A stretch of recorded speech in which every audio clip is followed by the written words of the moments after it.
Tonight on Primetime Politics, trying to move forward.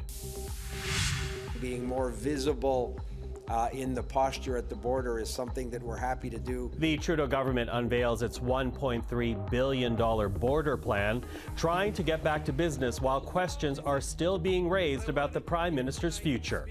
Coming up, we will speak with Immigration Minister Marc Miller. Also, do you think that the Prime Minister should? Yes. Things are in complete chaos.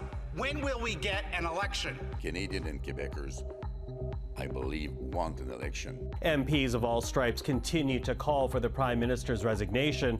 Coming up, we will speak with the Ottawa Bureau Chiefs and find out what's being said behind closed doors. Plus, our political strategists on the choices now facing Justin Trudeau. This is Primetime Politics. Hello, everyone. I'm Michael Serapio. Canada's new finance minister held his first news conference this afternoon, but it was not the finance hat that Dominic LeBlanc was wearing. Rather, it was his role as public safety minister that he spoke, giving details of a $1.3 billion plan to strengthen the southern border. We will propose to the American partners the creation of a new North American joint strike force to target transnational organized crime. This new joint strike force could include, for example, support in operational surges, dedicated synthetic drug units, expanded combined forces special enforcement units, bi-national integrated border enforcement teams, and new technical operations capacity and related infrastructure. So, a new continental strike force to be proposed. Also announced today, new money for technology that will enhance the detection of fentanyl, new investigative capacity for Health Canada to track the source of illegal drugs, and a new aerial intelligence task force, among many other measures. Now, there are also new measures affecting migration, and to talk about this, we're now joined by the Minister for Immigration, Marc Miller. Minister, thank you for taking the time. Thanks for having me on, Michael. So among the measures you have laid out is a plan to streamline the asylum system to sort through illegitimate claims. I'm wondering how you're planning to do that when, for one, documentation can often be a challenge for asylum seekers, and two, the system itself is already overwhelmed. Well, certainly over the last year or two, we've seen asylum claims that have gone up significantly as a result of a variety of measures. Canada's an attractive place. There are more displacement around the world than there has been in our history. But the credibility of the Immigration and Refugee Board depends on its ability to deal with cases in a timely fashion. Now, that isn't currently the case, or is increasingly less the case. We're also seeing a number of illegitimate claims, whether it's from people that are coming in through ostensibly visas as tourists, or as international students and are not happy with paying 5 times the price that domestic students pay, and they claim asylum. We will have to present legislation that deals with us and deals with the illegitimate claims or the less legitimate claims in a way to expedite them quickly and remove them from this country. And that will require reform of our asylum legislation that will require the Parliament to come back and pass it. Now, the Bloc has given us some assurances that they want to see that done. The Conservative leader, if you trust him, and I don't trust him as far as I can throw him, has said that he would open up his silly privilege debate that has caused Parliament to be frozen for the last 3 months to pass reform on asylum seeking, on the asylum system.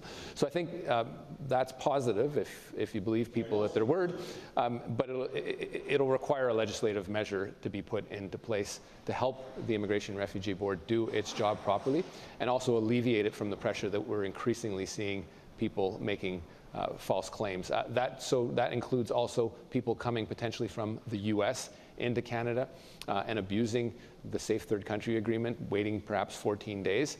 We need a system to be able to deal with that, but that will come in legislation that we hope to introduce in the spring session. Okay, so new legislation in the spring session. Does that mean then you're going to empower the Refugee Board to immediately expel people? What does that actually look like? There's a lot of discussions going on with the IRB being more efficient in the current caseload, but potentially using other systems. I can't speak to it, obviously, until the legislation is actually presented, out of fairness to my colleagues in Parliament, but we are looking at a variety of measures that would seek to alleviate that. Immediately, however, I will be instructing and issuing a policy to make sure that people that are going to the border and putting pressure on the border, doing something called flag polling, where people that are here on a work permit or whatnot go to the border or turn around right away, no intention going to the U.S., and get immediate same-day service, whereas they would have to wait here in Canada.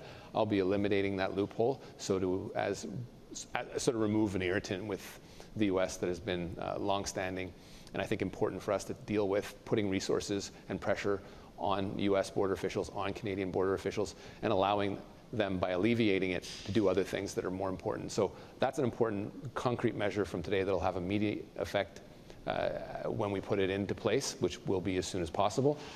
And it'll satisfy the U.S.'s concern on that point as well, in addition to the measures that I've been taking over the course of the summer to reduce the flow of people going north-south from Canada into the U.S. through visas that they've obtained and come to Canada in theory to be tourists, and they're just going into the U.S. So shoring up those measures. The measures that I put into place this summer, Michael, reduced that flow by 84% if you look at the November numbers. So already work underway, but there's still a lot more to do, including putting into effect the measures that Minister Bellavance talked about in the press conference today. Okay, so we'll be looking towards that new legislation and for this $1.3 billion package to make its way through. But, you know, before we're done, Minister, of course, this announcement comes just some 36 hours after the resignation of Chrystia Freeland. And once again, the leadership of the Prime Minister is in question, in particular, being able to negotiate with the United States, with Donald Trump. I'm wondering whether or not you think it is time for the Prime Minister to step aside. And I appreciate you're his friend, but what do you say to that? Well, look, I won't shy away from that. We've been close to friends for 40 years. We've also been professional colleagues, and I've been able to see his work up front. I have the deepest of trust in him and full confidence in his ability to lead us through these difficult times, the next 2 months, which will be consequential in our history. I don't think there's been as an important time, given the threat that's hanging over our heads of Trump's, potentially with the ability of really hurting industry and getting people fired as a result of these crippling tariffs, to have someone in leadership to be able to fight back, to be able to give Canadians the assurance that we've got this relationship under control. Mr. Trudeau is road tested. We've had to deal with Mr. Trump during one of the more difficult points in our history, including a once-in-a-lifetime epidemic. There's no time for us to be in an election where we have no functional ability as a government to fight back as people are getting fired. So that should focus the mind. It doesn't mean that some people's criticisms shouldn't be heard, particularly within caucus, and that's a discussion that ideally we keep into caucus, but unfortunately has gone public.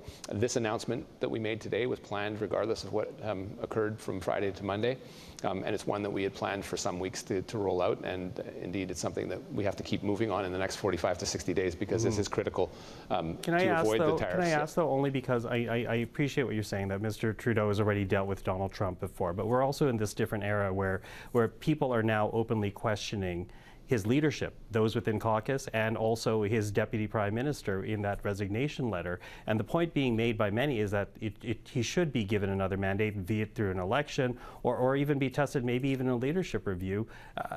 Does that need to happen in order to give Mr. Trudeau legitimacy at the table with Donald Trump? Well, I think currently, if you want me to speculate, and I'm not going to speculate about a lot of the items that you put on the table because they are just that. But I don't think, I think the Americans would be quite happy to see someone else than Mr. Trudeau, because he knows how to fight, he knows how to stand up for Canadians. All we've ever seen from Pierre Poilievre, which is the alternative, is someone that speaks in rhymes and hasn't done anything in his 20 years in Parliament other than secure his own pension. So I wouldn't think that a guy like that would do anything more than roll over, face with an existential threat to industry, commerce, people. And I don't think we should be in an election or any form of uncertainty. The next 45 to 60 days are important. We need strong leadership. We need premiers to stiffen up as well and be on the same team and present a united front. And that's what I expect of our government, and that's what I expect, and I think that's what Canadians expect of us. Minister Marc Miller, always appreciate the time. Thank you for that. Thank you, Michael. Well, as I noted with Minister Miller, the calls for an election and the departure of Justin Trudeau continues to grow. Take a listen to what we heard today from the opposition leaders. Yesterday, we were reminded that if you hire clowns, you get a circus. But no one should be laughing. If he wants to stay where he is now, he needs a mandate. And he does not have one as we speak. The only way for him to get that is to call for an election as soon as possible. So will the Prime Minister acknowledge he has failed? He has to quit. Well, to talk about this, we're now joined by Robert Fife, Ottawa Bureau Chief for the Globe and Mail, Tonda MacCharles, Ottawa Bureau Chief for the Toronto Star, and Joël-Denis Bellavance, Ottawa Bureau Chief for La Presse. Hello to the three of you. Hey there, Michael. Thanks for having us. So, as you know, we noted, the chorus of calls for the Prime Minister to step aside continues to grow, although from Justin Trudeau, the signal that he's going to stay and reflect. But does that mean anything? Like, I mean, that's exactly what we heard in October when there was the caucus revolt. He would consider what the word shared, and he maybe considered it for 12 hours before he moved on. Does his word carry any weight this time around, Bob? Well, look, I think the fact that he named his best friend as the finance minister is a pretty strong signal that he's going to try to hang on to power. But I do think that the opposition party's leaders have a very strong point to be made, is that this government is off the rails. It's in deep trouble. You've lost a finance minister.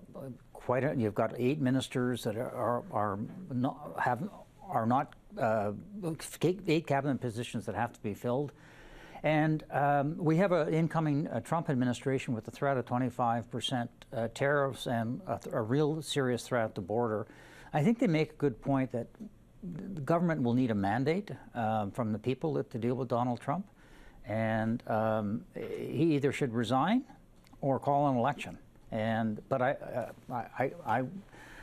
if we look at the way this guy operates, I assume he's going to try to hang in until the bitter end. Tonda? I think there's a huge difference between now and the calls we heard after the Toronto-St. Paul's by-election loss and after September when there was another by-election loss, and the rumors that he was courting Carney again ended up in a job for Carney advising the party. The departure of Freeland and the way she left is a huge galvanizer of more people within caucus piling on, and the pressure is much different on him. I think it's immense.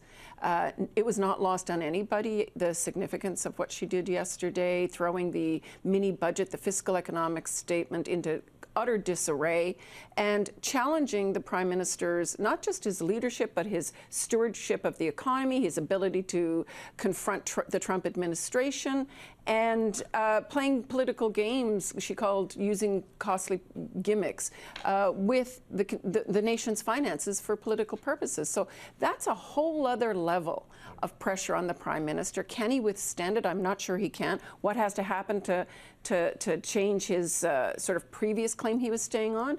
Perhaps if there are more vocal cabinet ministers now that would speak up, but I'm not hearing or seeing that happen yet. Sure, there have been more MPs that have come out publicly, but I think, you know, we're told he's reflecting and that there may not be a decision before Christmas, but no, I think that this is a whole other kettle of fish. Okay, what do you think, JD? Because, you know, again, in October, in the caucus revolt, he said he'd reflect back then, and he didn't reflect for very long. Is this different? Yeah. 24 hours. Even not so much, right? No, In the meeting, he had said he wasn't that long. staying. I think I agree with Tonda. This is a different game because he lost a key minister in his cabinet in a very violent fashion, if I may say, politically speaking. And I think, as Bob mentioned, I think the opposition parties have a good argument that will resonate with Canadians, that this government is too weak to confront the incoming Trump administration, that Canadians should go to the polls and decide who should be leading those negotiations. And I think if Mr. Trudeau puts the national interest ahead of his own partisan and personal interests, that's the logical thing that he will do. At least that's what Liberal MPs are urging him to do, to put the interests of Canada before his own interest.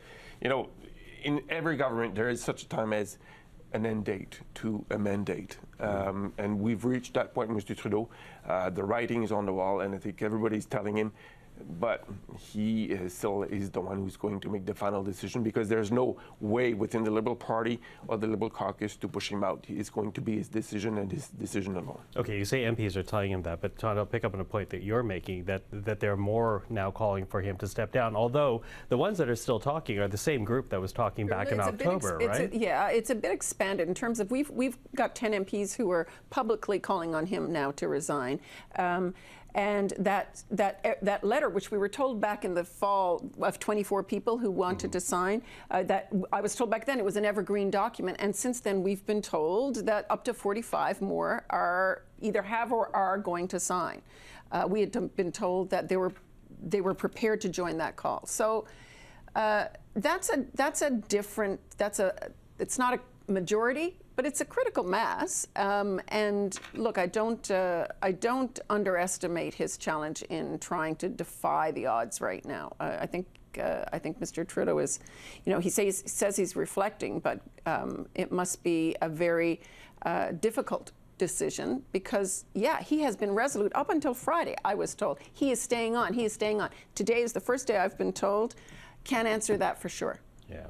Bob, what do you think of the critical mass that's building here? Has it grown substantially? Because I am trying to figure out in my mind just how much damage did Chrystia Freeland do, because the reports are that she received a standing ovation when the caucus met yesterday evening. Look, he's badly wounded, and whether he can recover from that wound is very difficult to say, because there are no real mechanisms to get rid of him.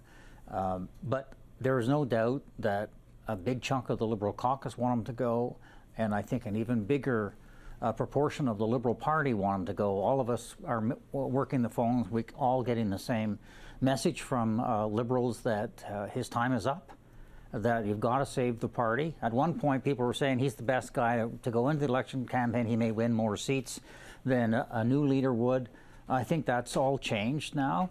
But look, he's not sending the signal that he's going to go. Dominic LeBlanc is not qualified to be finance minister. He's a funny guy, he's a competent minister, but Francois Philippe Champagne would be, I think we all thought it would have been Mr. Champagne as the finance minister. He's done or Jonathan Wilkinson. I think his name was floated too. But certainly in terms of Champagne, because he's done an excellent job as an innovation minister, and he's got very high credentials on Bay Street. The business community really likes him because he's a blue Liberal. Mr. LeBlanc is an old-fashioned politician, pork barrel politics. That's what he does. And the fact that he would choose his best friend shows that he's still thinking he can fight this out. And whether he can, I don't know. Or it shows that he needs a buffer of trust right now, because I don't think anyone can be under the illusion that those three jobs at this time, public safety, finance, and intergovernmental affairs, are three jobs that anyone can really juggle well in the coming months ahead. Maybe he's going for a buffer of a trust relationship to get him over this crisis. I just cannot see how that's sustainable. Mr. Trudeau should also ask himself the question, how will history remember him? As the person who revived the Liberal Party, or the person who may destroy the Liberal Party by hanging on too long? And that's a critical question that people are asking, because at current status, the way it's going, some people, even the Liberals, are openly suggesting that the Bloc Québécois may become the official opposition because the Liberals will suffer a severe defeat. That should be food for thought for a lot of Liberals in the country. Look what happened in the BC by-election. The Conservatives won by 66%. The Liberals had 16% of the vote. In the 2021 election, I think it was 39% for the Liberals who won the riding, and 36% for the Conservatives. And this is something that you're going to see all across the board in this country. And Joël will speak better than I could about what is happening in Quebec, but it's clear that Liberals are in deep trouble even in Quebec. Yeah, because the rise of the Conservative Party up to about 24-25% raises the possibility of three-year race, and that coming out the winner is the Bloc Québécois. He wins almost 3 out of 4 times. It's the Bloc Québécois who wins that riding. I mean, there are many questions in front of Mr. Trudeau now, not least of which is, does he want the next election to be a referendum on him personally, or does he want it to be a choice made by Canadians about the future of the country? So that's a pretty stark choice. If he sticks around, it will be a referendum on him. Yeah, well, it was interesting hearing Peter Fragiskatos not calling for the Prime Minister to step down, but essentially saying at some point you have to make a choice between yourself, the party, the country. So that is something that we'll be watching for in the weeks ahead. Although, before that, I can say happy holidays to the three of you. Let's hope we're not working because he resigns on Christmas Day. That would, it's his birthday. It's his birthday. He's not going to do that. He's not going to do that on his birthday. Hopefully not. But anyways, listen, thank you for 2024. What a heck of a fall. But Bob, Tonda, JD, we'll do it again in 2025. Thank you very much. Happy New Year. Thank you. Happy New Year. Thank you. So a lot to watch for in the coming days, but when it comes to what we're hearing from Liberals today, well, even those who are not publicly calling for the Prime Minister's resignation were only able to give lukewarm assessments of the last 36 hours. I think the Prime Minister needs to take some time, and we need to give him time and space to make sure we move forward in what's right, what's good for Canadians, the country, and the party. Mr. Trudeau is a very well thought out individual. I'm sure he will take whatever time he needs to make whatever decisions he needs to make. Prime Minister's achieved a great deal. There's more work to do. And for that reason, I'm glad the Prime Minister is reflecting on the way ahead. At the heart of that reflection, I think, needs to be a view that says that no individual is bigger than the country. Well, let's bring in our political panel right now. Susan Smith, former Liberal strategist, now principal and co-founder of Blue Sky Strategy Group. Cole Hogan is a conservative digital strategist, principal at GT. And George Soule is a former NDP director of communications, now principal at Syntax Strategic. Hello to the three of you. Hello. Although I feel like 2 of 3 I already saw yesterday. But you know, I want to pick up the conversation that we started yesterday, because there's all this talk of resignation for the Prime Minister, asking Justin Trudeau to step down. But is there actually time? Can he actually resign, trigger a leadership without also emboldening the other parties to try to trigger an early election, do you think, Susan? He can if he prorogues Parliament, right? If Parliament isn't sitting and the Prime Minister can prorogue, there would be a window of time that you could make that happen. It'd be pretty short, though, because proroguement's usually about 3 months for a leadership race. Well, the Liberals need to do something. Like, there is a fixed election date, so they'd have to step up something quickly. But if the Americans can put another presidential candidate in place in 100 days, I think the Liberals should probably try to be nimble if they want to change the channel. Cole, what do you think? Yeah, I think they can prorogue, have a leadership race, you know, the duration of which being 3 months. I don't know what that looks like in terms of contenders, in terms of organization, and, you know, what interest groups rally behind which candidates and organize where for what purpose. You know, the Liberal Party memberships are free, so I'd be curious to see what that does in terms of organizing and watching the results of, you know, a weighted riding system and see how that happens there. But I don't think Trudeau's going anywhere. If yesterday didn't do any real damage or adjust his thinking in terms of what he needs to do to preserve his political career, he's given no previous indication that he's going anywhere. So what does yesterday really do? Bombshell, like, revelation in news, but I don't think it changes his mind frame in terms of his political willingness to fight. Okay, I'll get you to quickly respond, because you were nodding your head there. You know what, I thought maybe the Prime Minister would go. Then once Trump was elected, I thought, okay, the dust will settle and we'll tackle this Trump tariff thing. With Minister Freeland's move yesterday, I think the Prime Minister may have more pause than he's had before. I suspect he'll take a bit of time over the Christmas break. There'll be no rash moves between now and Christmas Day, which is his birthday. I think January is probably when you would see something happen. Okay, hold that thought, because I'm going to ask everybody to build on that in a second. But, you know, what do you think in terms of triggering a resignation, a leadership race? Is that possible without the other parties moving in to try to kick them out in terms of an early election? I mean, I think it is possible. They control the calendar, so prorogation is an obvious option. And I mean, prorogation can be, you know, a minute. It can be a longer period of time too. There's like they can figure that out. Even without prorogation, the House doesn't sit again until the end of January anyway, so they could kind of delay some things and, you know, push off some votes if they wanted to. You know, when Martin took over from Chrystia, there wasn't a prorogation.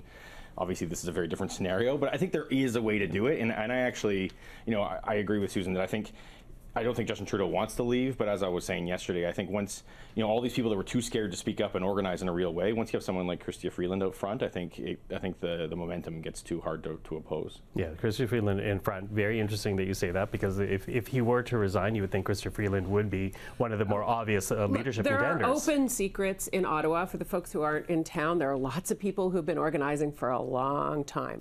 Anita Anand, Melanie Joly, François-Philippe Champagne, Mark Carney.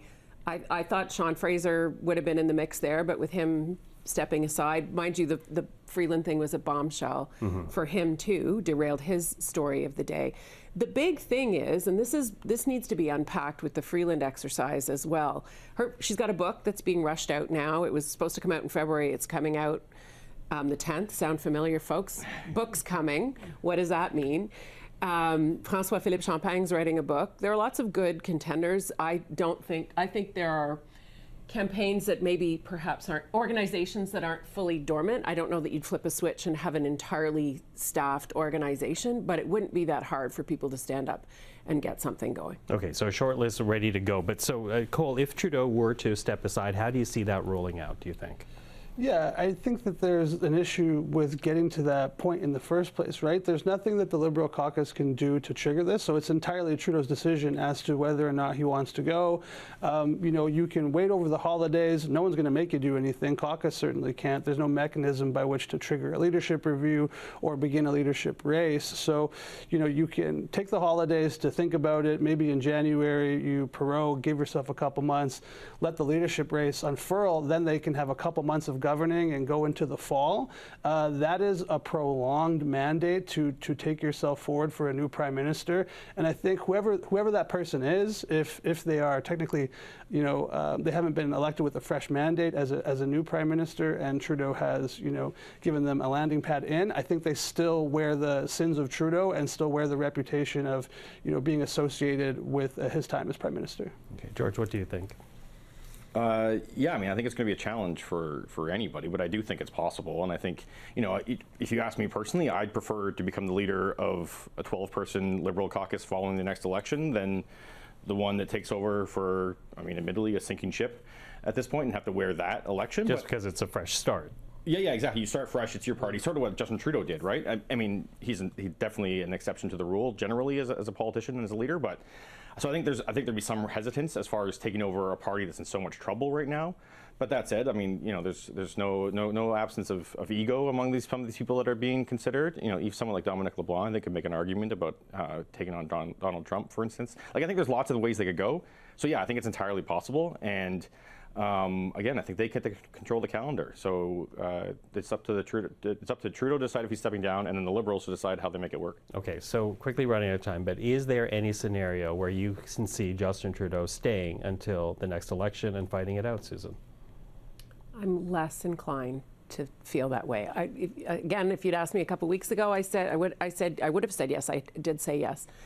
I think he's hearing different things now, but you have to I think it's important to continue to look at who's saying what and what do they have in mind for their own ambition as they say the things they say. Okay, Cole. Yeah, the voices for, Trudeau stepping down have probably reached more of a fever pitch than they have before. But I think the PMO and the inner circle is now getting smaller and more insular.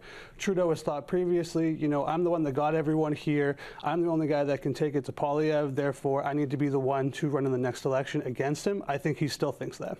Okay, George, what do you think? Any scenario where he stays? I think for sure he thinks that. And I think that if there's a scenario where he does it, because that's right, he gets to decide, I think that is the end of the Liberal Party of Canada as we know it, at least. I don't see a scenario that it gives them any electoral hope. I think the only chance the Liberal Party has is to change leadership and then try to have a bit of a different perspective as they go to the next election. Okay, well, we are watching in the new year. Susan, Cole, George, thank you for this. And thank you for 2024, and everyone watching at home, thank you for 2024. That is Primetime Politics, the last one of the year. We will be back in the new year. Until then, have a very happy holiday, and we'll see you in 2025.